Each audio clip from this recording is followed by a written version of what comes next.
केस गळती कमी होण्यासाठी आहारात आवळा, भिजवलेले मेथीदाणे, कढीपत्ता, तीळ किंवा तिळाचे लाडू, पालक, गाजर यांचा आवर्जून समावेश करावा.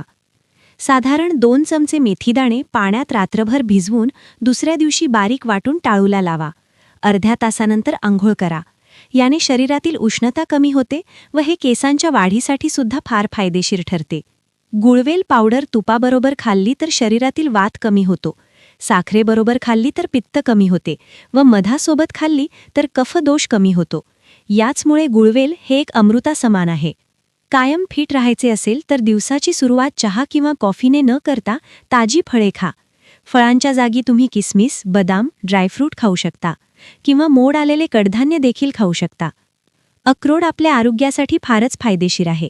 रात्रभर भिजवलेले अक्रोड आणि बदाम रोज सकाळी खाल्ल्याने सांधे मजबूत राहतात आणि हाडांना ताकद मिळते. ज्या महिलांना त्यांची कंबर सडपातळ करायची आहे त्यांनी रोज ग्रीन टी, ब्लॅक टी आणि लेमन टी सेवन करायला हवी. याने त्यांचे वजन नियंत्रणात राहते. उत्तम चेहऱ्यासाठी पाणी पिणे हे खूपच जास्त गरजेचे असते. दिवसातून किमान 8 ते 10 ग्लास पाणी प्यायला अजिबात विसरू नका. याने तुमच्या चेहऱ्यावर सुरकुत्या येणार नाहीत. त्वचा खराब झाली आहे असे वाटत असेल तर तुम्ही चेहऱ्यावर सतत फेसवॉश वापरणे योग्य नाही. फेसवॉशच्या ऐवजी तुम्ही चेहरा साध्या पाण्याने चेहरा धुणे उत्तमच. त्वचा चमकदार, उजळ आणि निरोगी राहण्यासाठी योग्य प्रमाणात पाणी पिणे खूप आवश्यक आहे. त्याचमुळे रोज सकाळी उठल्याबरोबर 2 ग्लास कोमट पाणी पिल्याने शरीरातील सर्व घाण निघून जाऊन त्वचा छान चमकदार होते. तसेच याने वजन देखील कमी करण्यासाठी मदत होते. हातापायावरील काळे डाग अथवा सन टॅनिंग घालवण्यासाठी 1 वाटीत 1 चमचा साखर, तांदळाचे पीठ व दही हे घेऊन व्यवस्थित मिक्स करून याने स्क्रब केल्याने तुमच्या हातपायांवरील काळे डाग हळूहळू नाहीसे होतील. शेपूच्या भाजीमध्ये मोठ्या प्रमाणावर बी कॉम्प्लेक्स विटॅमिन आढळते, ज्याने निद्रानाशाचा त्रास होत नाही. यामुळे नियमित सेवन करावे.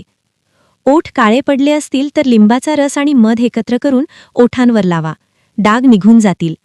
पोट व्यवस्थित साफ होत नाही, बद्धकोष्ठता झाली, सतत अपचनाचा त्रास होत आहे तर वाळवलेल्या आवळ्याची घरीच पावडर बनवून ठेवावी. त्यातील फक्त 1 चमचा पावडर सकाळी 1 ग्लास ताकामध्ये मिसळून प्यावी. उष्णता वाढल्याने तळव्यांना जळजळ आणि आग होत असते, म्हणून जास्वंदीची फुले घेऊन याची पेस्ट बनवून ही पेस्ट तळव्यांना चोळल्याने काही क्षणातच जळजळ कमी होते.